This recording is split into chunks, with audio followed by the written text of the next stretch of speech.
Shalom, selamat malam.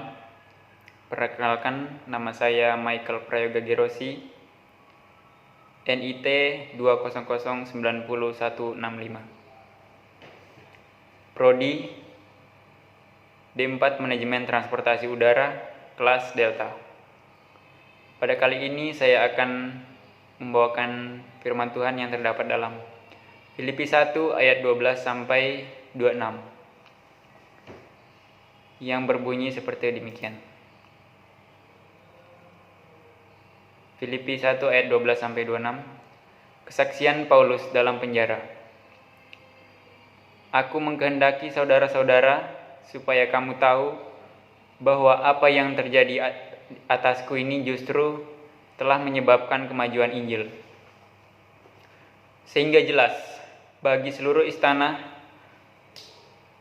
dan semua orang lain bahwa aku dipenjarakan karena Kristus, dan kebanyakan saudara dan telah beroleh kepercayaan karena pemenjaraanku, untuk bertambah berani berkata-kata tentang firman Allah dengan tidak takut.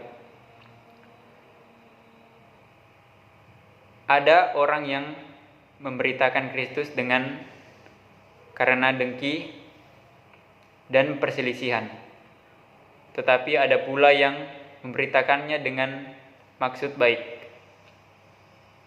Mereka ini memberitakan Kristus karena kasih, sebab itu mereka tahu bahwa aku ada di sini untuk membela Injil.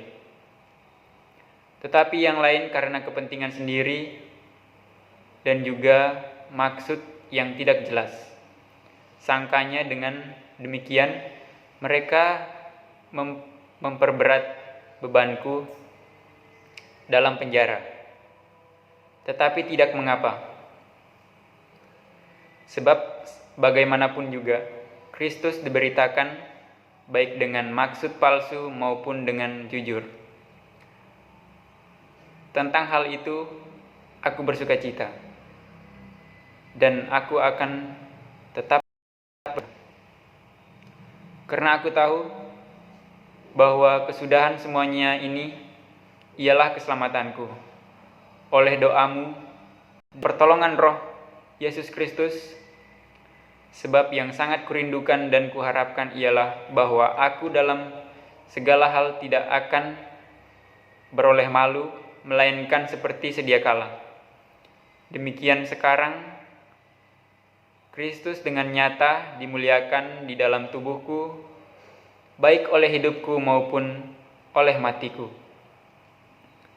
Karena bagiku hidup adalah Kristus dan mati adalah keuntungan. Tetapi jika aku harus hidup di dunia ini, itu berarti bagiku bekerja memberi buah. Jadi mana yang harus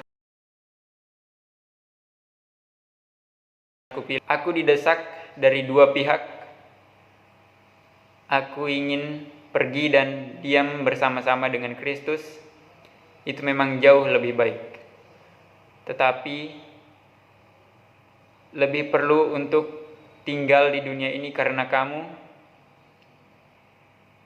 Dan dalam keyakinan ini, tahulah aku akan dan akan bersama-sama lagi dengan kamu sekalian, supaya kamu makin maju dan bersukacita dalam iman, sehingga kemegahanmu dalam Kristus Yesus makin bertambah karena aku, apabila aku kembali kepada kamu. Demikian ayat Alkitabnya. Dan untuk judul renungan kita pada kali ini adalah di balik kekecewaan. Pernahkah kita mengalami kekecewaan?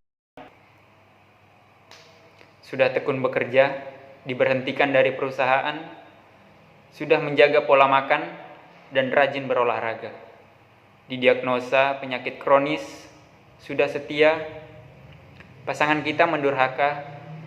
Saat kekecewaan kita alami, bagaimana respon kita? Marah?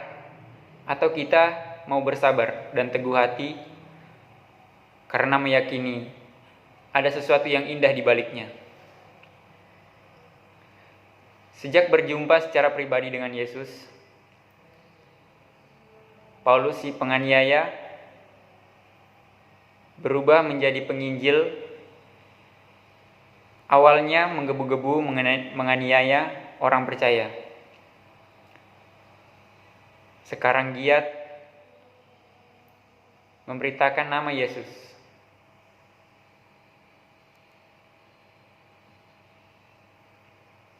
Paulus berkeliling ke berbagai daerah untuk memenangkan jiwa-jiwa ketika upaya terhalang saat ia di penjara.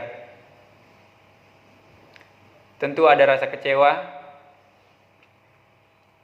namun ia mau sabar dan teguh. Paulus meyakini bahwa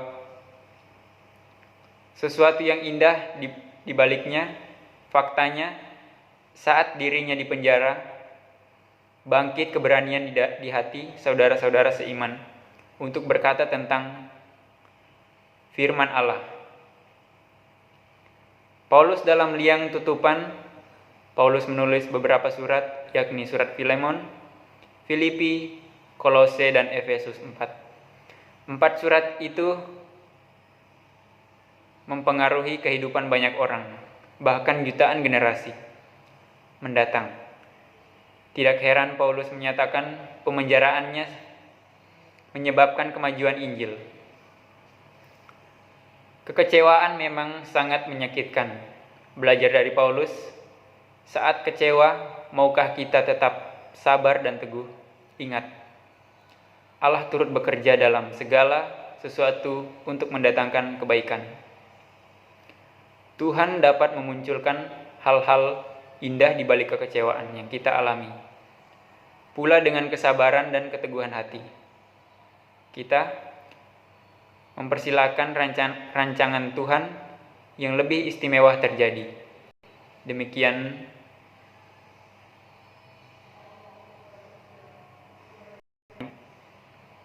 tugas dari saya.